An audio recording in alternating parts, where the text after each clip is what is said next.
ចាប់ខ្លួនជនបរទេសម្នាក់ករណីដឹកជញ្ជូនกัญชาក្រៀមឆ្លងដែនជិត20 គីឡូក្រាម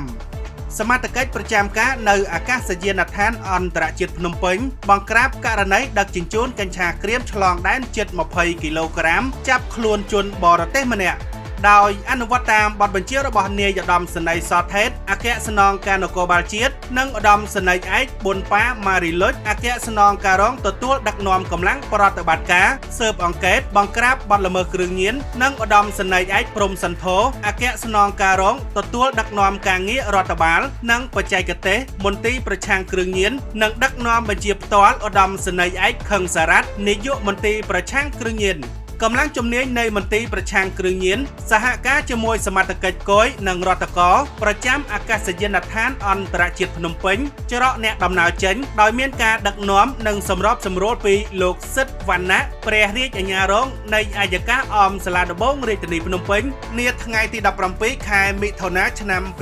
2025បានបង្ក្រាបករណីដឹកជញ្ជូនกัญชาក្រៀមឆ្លងដែនតាមផ្លូវអាកាសនៅអាកាសយានដ្ឋានអន្តរជាតិភ្នំពេញនៅក្នុងរង្វង់ប្រតិបត្តិការចាប់ខ្លួនជនល្មើសមួយនាក់ភេទប្រុសសញ្ជាតិអង់គ្លេសអាយុ41ឆ្នាំដោយចាប់យកវត្ថុតាងกัญชาក្រៀមចំនួន22ដុំស្មើទម្ងន់19 គីឡូ902ក្រាម